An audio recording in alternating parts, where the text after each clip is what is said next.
Wirya Carita mempersembahkan kisah karya S.H. Mitarsya berjudul Sepasang Ular Naga di Satu Sarang. Selamat menikmati. Salam Daya.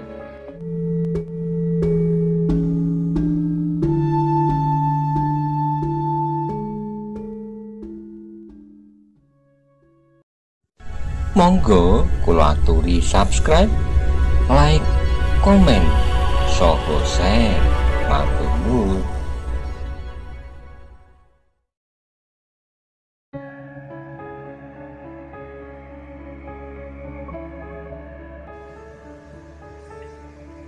Dalam pada itu maka Anusapati kemudian sempat membuat pertimbangan. Ia ingin menangkap Senopati itu hidup-hidup agar ia dapat menyadap keterangan darinya. Siapakah sebenarnya yang berdiri di belakangnya? Meskipun para prajuritnya telah menyerah, namun agaknya mereka tidak banyak mengetahui siapakah yang berdiri di balik keributan ini. Karena itulah maka Anusapati kemudian tidak lagi melayaninya mati-matian. Ia ingin maksa lawannya menyerah atau kehabisan nafas sehingga ia akan dapat ditangkap dengan mudah. Karena itu untuk beberapa saat Anusapati seakan-akan justru terdesak oleh lawannya. Beberapa orang Senopati terkejut melihat hal itu, namun sejenak kemudian mereka pun menarik napas dalam-dalam. Para Senopati pun segera melihat bahwa sebenarnya Anusapati telah meyakini keadaannya. Dan mereka pun menyadari bahwa tentu Anusapati ingin menangkap pemimpin prajurit yang telah memberontak itu hidup-hidup. Tapi Senopati itu sendiri yang melakukan perang tanding melawan Anusapati tidak segera merasa bahwa sebenarnya Anusapati sedang berusaha menangkapnya hidup-hidup. Ketika ia merasa bahwa Anusapati mulai terdesak olehnya, maka ia pun berkata, "Nah, Anusapati, jangan menyesal jika kau mati terbunuh di arena perang tanding ini. Maka Singosari akan jatuh ke tangan yang berhak." "Siapakah yang berhak?" bertanya Anusapati.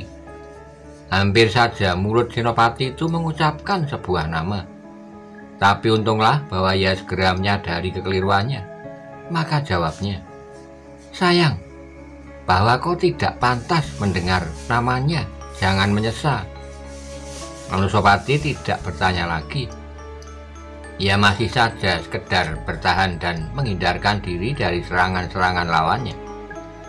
Dan Senopati yang sudah putus asa itu merasa dirinya mendapat kemenangan yang akan dapat menyelamatkannya dan bahkan akan mengangkat derajatnya.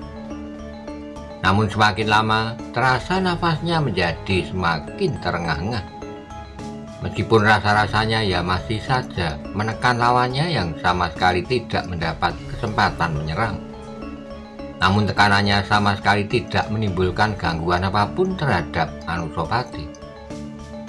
Demikianlah, maka semakin lama napas Senopati itu pun menjadi semakin dalam. Bahkan kemudian terasa nafas itu semakin mengganggunya.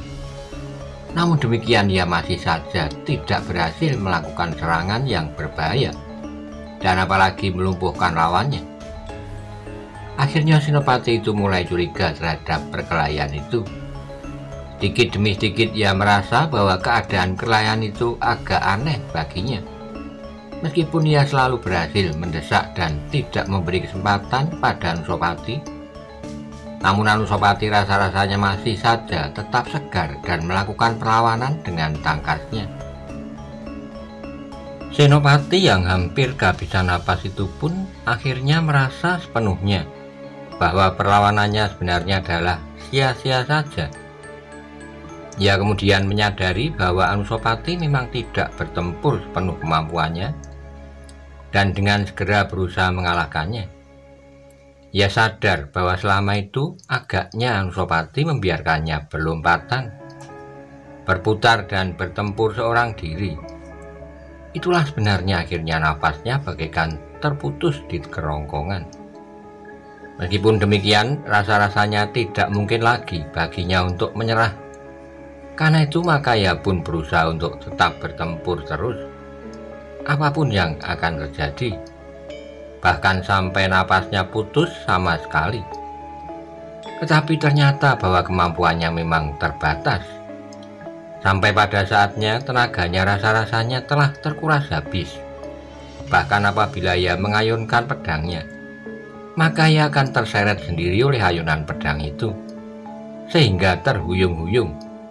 Setiap langkah membuatnya kehilangan keseimbangan, dan sekali-kali senopati perang yang telah melawan kekuasaan Anusapati itu terseret oleh tenaganya sendiri dan terjatuh di tanah. Anusapati sama sekali tidak berusaha menyerangnya. Dibiarkannya senopati itu dengan tertatih-tatih berusaha bangkit dengan kedua senjata di tangannya. Pedangnya masih tergenggam erat di tangan kanan, sedang di tangan kirinya dipegang kerisnya dengan eratnya. "Apakah kita bertempur terus?" tiba-tiba Anusapati bertanya. "Persetan!" Senopati itu menggeram, tapi suaranya sudah tidak terdengar jelas lagi. Anusapati tersenyum, katanya, "Kau memang berjiwa prajurit. Kau memiliki kejantanan yang cukup, pantang menyerah. Tapi sayang bahwa kau dungu dan agak keras kepala, sehingga kau tidak mau melihat kenyataan yang kuhadapi. Apakah kau masih belum mau mengerti keadaan yang sebenarnya dari pertempuran ini? Dan kemudian dari perang tanding ini?" Senopati itu tidak menjawab, tetapi ia justru menyerang dengan menusukkan pedangnya ke arah dada Anusapati. Dengan menarik sebelah kakinya, Anusapati menghindar sehingga orang itu terdorong oleh tenaganya sendiri. Sejenak ia terhuyung-huyung, namun ia pun kemudian jatuh terjerembab mencium tanah. "Kau masih keras kepala?" Orang itu mencoba bangkit sambil bercelekan pedangnya. Namun karena ia sudah demikian lelahnya, sehingga ia seakan-akan tidak lagi mempunyai kekuatan untuk mengangkat lututnya. Perlahan-lahan Anusapati mendekatinya, kemudian ditolongnya orang itu berdiri. Namun demikian ia agak tegak. Sekali lagi ia mengayunkan pedangnya langsung ke lambung Anusapati. Dan kali ini Anusapati tidak menghindar, tetapi ditangkisnya pedang itu dengan senjatanya. Terdengar suara kedua senjata itu beradu, namun ternyata benturan senjata itu telah melemparkan Senopati itu beberapa langkah, dan kini ia jatuh terbanting. Jenak ia menelentang sambil menyeringai, wajahnya jadi pucat seperti kapas. Namun ia masih belum menyerah. Ternyata ia masih berusaha bangkit meskipun ia tidak berhasil. "Menyerahlah," berkata Anusapati sambil mengancungkan senjatanya di dada orang itu. Tapi Senopati itu tidak menghiraukannya. Ia mencoba mukul senjata Anusapati dengan senjatanya. Anusapati menarik napas dalam-dalam. Orang itu benar-benar sudah tidak berdaya. Bahkan ketika Anusapati kemudian membiarkannya, ia sudah tidak dapat segera berdiri lagi. Meskipun demikian, Anusapati belum memberikan perintah untuk menangkap orang itu. Jika demikian, agaknya orang itu tidak akan segera membunuh dirinya. Karena itu maka dibiarkannya saja orang itu dengan susah payah berusaha untuk berdiri lagi. Akhirnya sambil bercelekan senjatanya, ia berhasil tertatih-tatih berdiri. Namun demikian ia berusaha untuk tegak, maka datanglah serangan Anusapati tanpa diduganya. Tetapi Anusapati sama sekali tidak menyerang tubuhnya, namun dengan senjatanya ia mukul senjata Senopati itu sehingga kedua-duanya terlepas dari tangannya. "Licik, licik!" Suaranya seakan-akan tersangkut di kerongkongan. "Kau melepaskan senjataku!" Anusapati tidak menanggapinya, namun kemudian keluarlah perintah untuk menangkap orang itu hidup-hidup. Hampir tidak ada perlawanan sama sekali ketika dua orang Senopati kemudian menangkapnya. Maka ia tidak dapat berbuat lain kecuali mengumpat-umpat dan meronta beberapa saat. Namun kemudian tenaganya pun seolah-olah telah terserap habis sama sekali. Meskipun demikian, orang itu terpaksa diikat tangannya. Bukan karena ia akan mendapat kesempatan menyerang, tetapi yang paling dicemaskan adalah apabila ia membunuh dirinya jika berkesempatan. Demikianlah maka orang itu pun kemudian dengan susah payah dibawa ke Singosari. Orang itu sendiri sama sekali tidak mau berbuat apapun juga. Ia sama sekali tidak lagi berusaha menyelamatkan dirinya dengan cara apapun juga. Selain Senopati itu, maka para prajurit yang telah dipengaruhinya dibawa pula bersamanya ke Singosari. Orang itu sendiri sama sekali sudah tidak mau berbuat apapun juga. Ia sama sekali tidak lagi berusaha menyelamatkan dirinya dengan cara apapun juga. Selain Senopati itu, maka para prajurit yang telah dipengaruhinya dibawa pula bersamanya ke Singosari. Namun bagi yang menyerah, prajurit-prajurit Singosari telah mengambil sikap yang lain. Apabila mereka yang menyerah sejak mereka masih berada di barak. Demikianlah usaha penangkapan prajurit-prajurit yang memberontak itu dapat dikatakan selesai. Bahkan 1-2 yang sebenarnya masih mendapat kesempatan untuk lari pun telah menyerahkan diri pula. Karena mereka sadar bahwa mereka tidak akan dapat hidup tenteram sebagai orang buruan. Atas perintah Anusapati, maka Senopati itu telah mendapat tempat di dalam halaman istana untuk menahannya. Di hari pertama ia sama sekali tidak mau mengatakan apapun juga, dan para petugas pun menyadari bahwa darahnya tentu masih terasa mendidih. Karena itu dibiarkannya saja Senopati itu duduk diam di dalam ruang yang menyekapnya. Dengan tertangkapnya sekelompok prajurit yang telah berusaha mengeruhkan pemerintahan Singosari itu, Anusapati ingin mendapat bukti dan saksi siapakah yang sebenarnya telah mengganggu ketenteraman, sehingga apabila ia harus bertindak, maka tindakannya itu bukannya tidak beralasan. Kita akan mendapatkan bukti hidup, Paman, berkata Anusapati pada Maisoagni yang berada di Singosari. Ya, tetapi kesaksiannya tidak dapat dijadikan bahan satu-satunya untuk bertindak terhadap seseorang. Meskipun demikian, kesaksiannya akan sangat besar pengaruhnya bagi kukuhnya kedudukan tuanku. Aku akan berusaha mendengar pengakuannya, meskipun aku tidak boleh segera mempercayainya. Mungkin ia sengaja membuat kesaksian palsu justru dapat mengacaukan pemerintahanku.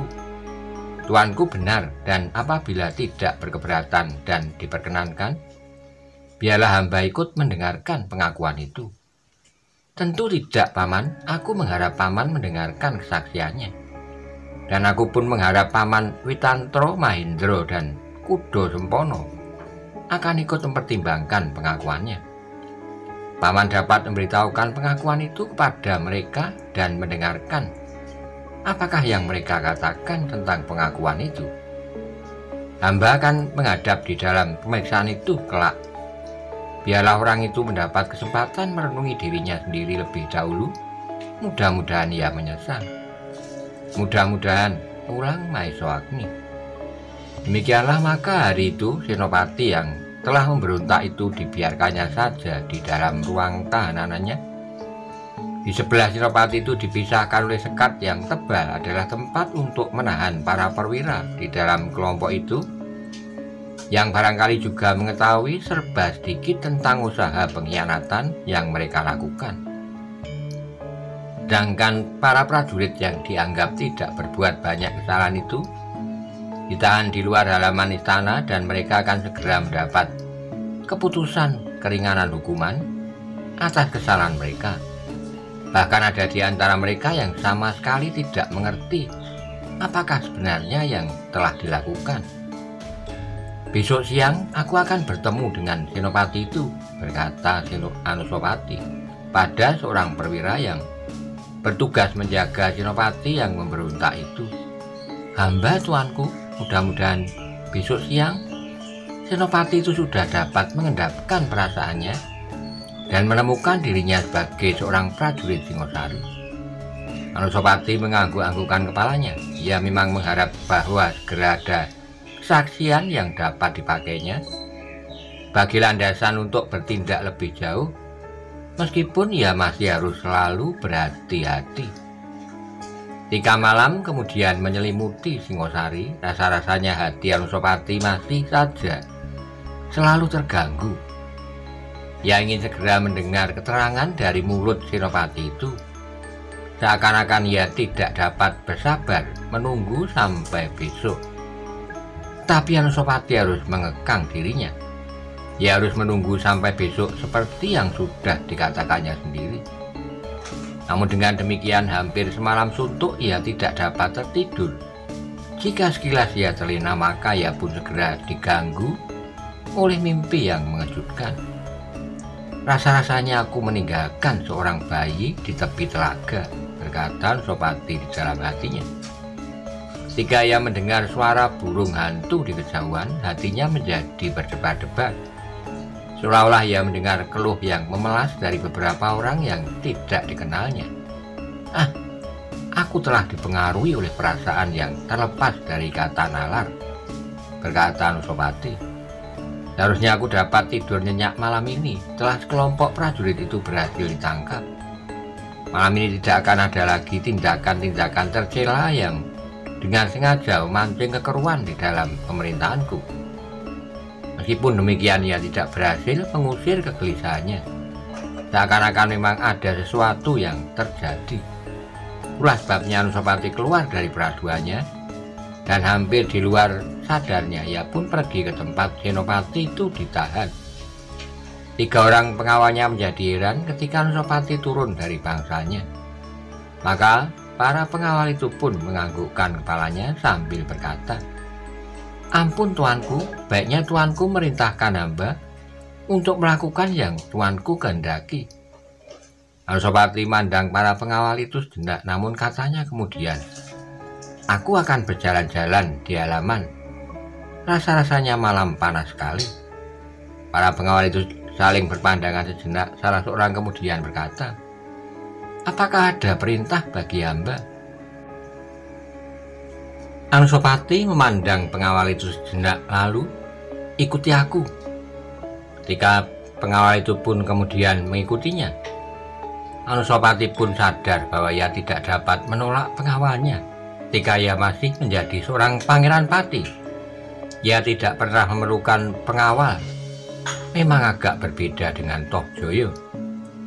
Tapi sekarang ia tidak dapat berbuat demikian. Anusapati sadar bahwa ia kini adalah seorang maharaja. Itulah sebabnya ia selalu membiarkan dirinya diikuti oleh pengawalnya. Tapi ia kenal benar kepada pengawal-pengawal itu karena ia sendirilah yang memilihnya. Tanpa tujuan, Anusapati melangkahkan kakinya di sepanjang halaman bangsanya. Beberapa orang prajurit yang sedang bertugas menjadi heran melihatnya. Tapi mereka menyadari bahwa Anusapati tentu sedang digelisahkan oleh peristiwa yang baru saja terjadi. Meskipun ia berhasil menangkap prajurit-prajurit itu, tetapi peristiwa itu agaknya sempat mengguncangkan hatinya. Ketika Anusapati sampai di depan regol taman, terasa hatinya berdebar. Taman itu kini rasa-rasanya menjadi sangat sepi. Dahulu ia selalu pergi ke taman dan bercakap-cakap dengan seorang juru taman yang sangat baik. Tetapi orang yang dikenal sebagai pengalasan dari batil itu sudah tidak ada lagi. Ia telah mengorbankan jiwanya dan bahkan kemudian namanya untuk kepentingannya. Ia telah mati dengan sadar bahwa ia telah berusaha menyelamatkan kedudukannya. Berbeda dengan pengorbanan yang pernah diberikan ke Bu Ijo, nyawanya dan namanya, tapi ia sama sekali tidak menyadari apa yang dilakukan dan apa yang terjadi atasnya. Paman Sumekar yang baik itu, berdesis Anusapati. Pengawalnya mendengar desis itu tapi tidak begitu jelas. Namun tidak seorang pun yang berani bertanya apa yang dikatakan oleh Anusapati itu. Dan tiba-tiba saja Anusapati yang sedang menahan gejolak perasaannya menggeram. "Aku akan melihat orang-orang yang sedang ditawan itu." Pengawalnya saling berpandangan, namun mereka tidak dapat berbuat lain daripada mengikuti Anusapati pergi ke ruang tawanannya disimpan. Prajurit yang bertugas menjaga para tawanan itu menjadi terkejut sekali melihat kehadiran Anusapati. Justru di malam hari, dengan tergesa-gesa mereka menyambut kedatangannya dengan dada yang gelisah. "Aku tidak mempunyai keperluan yang khusus," katanya kepada para penjaga ketika ia melihat kegelisahan mereka. "Hamba tuanku," sahut prajurit yang dengan gemetar berdiri memegang tombak panjang. "Di manakah tawanan itu?" "Di bilik itu, tuanku." Anusapati mengerutkan keningnya, kemudian perlahan-lahan ia mendekati bilik berdinding kayu yang tebal. Perlahan-lahan Anusapati mengangkat selarak pintu itu dan mendorong daun pintunya ke samping. Para penjaga menjadi heran. 3 pengawalnya segera berlompatan di samping. Mereka bersiap menghadapi setiap kemungkinan apabila tawanan yang sudah berputus asa itu mengamuk. Ternyata dugaan para pengawal itu benar. Ketika Senopati yang berada di dalam ruangan itu melihat dalam cahaya lampu, siapakah yang berdiri di muka pintu? Tiba-tiba saja ia meloncat meraih lampu minyak di dalam bilik. Dengan sekuat tenaga ia melemparkan lampu itu ke wajah Anusapati. Tapi Anusapati pun sebenarnya sudah menduga bahwa sesuatu dapat terjadi atas dirinya. Karena itu maka ia pun segera bergeser ke samping sambil memiringkan kepalanya. Lampu minyak itu terbang setebal jari dari wajah Anusapati, sehingga panasnya masih terasa. Tetapi jenak kemudian halaman bangsal tempat Senopati itu ditawan segera menjadi terang benderang. Karena lampu yang dilempar itu jatuh pada seonggok rumput yang mulai kering di musim kemarau. Minyaknya beramburan dan api pun segera menyambarnya. Tapi Anusapati tidak menjadi bingung, ia pun segera melangkah masuk ke dalam ruangan yang gelap. Tapi karena ia memiliki kelebihan dari orang-orang kebanyakan, maka ia pun dapat melihat Senopati yang siap untuk menyerangnya. Namun bukan saja Anusapati yang kemudian berada di dalam bilik itu, tetapi ketiga pengawalnya pun segera berlompatan masuk dengan senjata telanjang, sehingga Senopati itu terpaksa mengurungkan niatnya. "Kau benar-benar berjiwa prajurit," desis Anusapati. "Tetapi sayang bahwa kau tidak dapat menempatkan dirimu pada tempat yang sebenarnya bagi seorang prajurit." Senopati itu tidak menjawab, tapi ia menggeram menahan kemarahan yang bergolak di dalam dadanya. "Beristirahatlah," berkata Anusapati kemudian. "Baru besok kita akan berbicara." Tetapi agaknya sulit berbicara dengan seorang senopati yang dicekam oleh perasaan putus asa dan bahkan berusaha untuk membunuh dirinya sendiri. "Persetan," Senopati itu menggeram, tetapi ia tidak dapat berbuat apa-apa karena ujung senjata yang mengarah ke dadanya. "Baiklah, renungkanlah dirimu sendiri menjelang fajar menyingsing.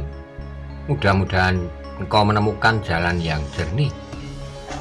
Senopati itu tidak menjawab, tetapi cahaya matanya bagaikan membara. Ketika Anusapati kemudian keluar dari bilik itu, dilihatnya beberapa orang prajurit sedang berusaha memadamkan api yang membakar rumputan dengan tanah dan pasir. Maka sejenak kemudian api itu pun menjadi semakin surut dan akhirnya padam sama sekali. "Hati-hatilah dengan tawananmu," berkata Anusapati pada penjaga tawanan itu. "Hamba tuanku, hamba akan menjaganya baik-baik." "Selarak pintu itu." "Hamba tuanku." "Di manakah perwira-perwira yang lain?" "Ada di bilik sebelah." "Mereka tidak akan seliar Senopati yang sedang berputus asa ini. Biarlah mereka tidur, jangan diganggu. Aku besok akan menemui mereka seorang demi seorang, termasuk Senopati itu." Anusapati pun kemudian meninggalkan bilik tawanan itu dan berjalan menyusuri halaman dengan kepala tunduk. Malam yang gelap rasa-rasanya menjadi semakin gelap ketika Anusapati mengadahkan kepalanya.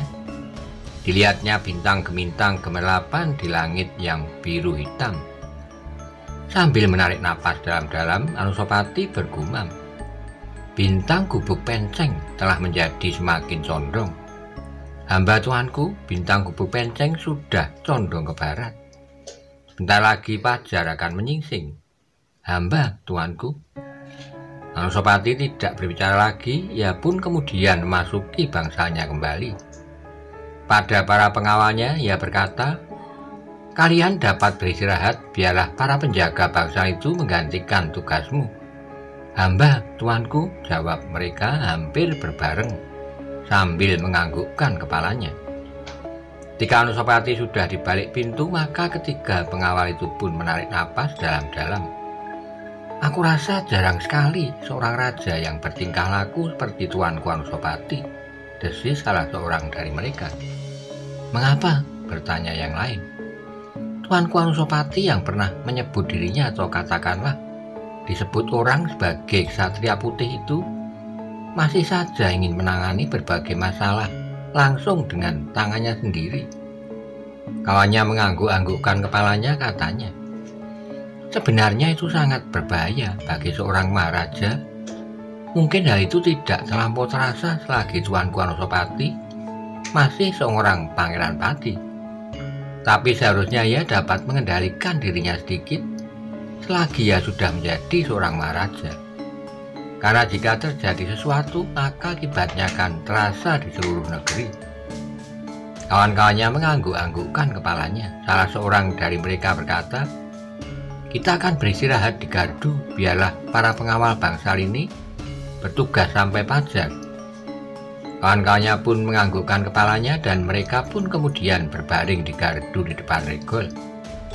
Sejenak mereka terlena, namun rasa-rasanya mata mereka baru terpejam. Mereka sudah dibangunkan dengan tergesa-gesa. "Sesuatu telah terjadi dengan tawanan itu," desis seorang prajurit dengan wajah yang tegang. Para pengawal itu terbangun dengan dada yang berdebaran, seakan-akan denyut jantung mereka menjadi semakin cepat. Jika dilihatnya seorang prajurit penjaga berdiri depan gardu, salah seorang dari mereka bertanya, "Apa yang terjadi?" "Bertanyalah kepadanya," jawab prajurit penjaga bangsa itu. Hampir berbareng ketiganya turun dari gardu. Dengan gerak naluriah mereka telah menggenggam senjata masing-masing. "Ada apa?" bertanya salah seorang dari mereka. Seorang prajurit berdiri dengan tubuh gemetar dan wajah yang tegang. Kegelisahan yang amat sangat tampak membayang di sorot matanya. "Ada apa?" "Aku harus menghadap tuanku Anusapati," katanya dengan napas terengah-engah. "Ada apa?" "Aku harus menyampaikan kabar yang mengejutkan, meskipun kepalaku harus dipenggal." "Ya, tetapi ada apa?" "Senopati yang kami tawan itu kedapatan mati di dalam biliknya." Mati?" Para pengawal itu hampir berbareng mengulang. Prajurit itu mengangguk-anggukkan kepalanya, katanya dengan suara bergetar, "Aku harus menghadap tuanku Anusapati." Berita itu benar-benar telah mengejutkan. Anusapati yang belum sempat tertidur itu terkejut mendengar seorang pelayan dalam menghadap di depan pintu bilik bangsalnya. "Ada apa?" bertanya Anusapati. "Para pengawal akan menghadap tuanku. Ada sesuatu yang sangat penting akan disampaikan kepada tuanku," jawab pelayan dalam dari luar pintu. Ketika Anusapati kemudian keluar dari biliknya dan didapatkannya ketiga pengawalnya, maka mereka pun segera menyampaikan maksud seorang prajurit yang akan menghadap. "Bawa kemari." Di hadapan Anusapati, prajurit itu pun mengulang keterangannya bahwa tawanan itu telah mati di dalam biliknya. Anusapati pun terkejut bukan buatan, sehingga suaranya menjadi bernada tinggi. "Kenapa ia mati? Kenapa?" "Itulah yang sedang hamba cari bersama dengan para penjaga, tuanku. Hamba masih belum menemukan sebab-sebab yang pasti atas kematiannya. Tapi yang pasti adalah bahwa Senopati itu mati terbunuh.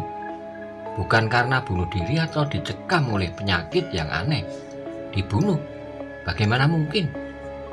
Kami mendengar suara sesuatu terjatuh di dalam bilik itu, tuanku.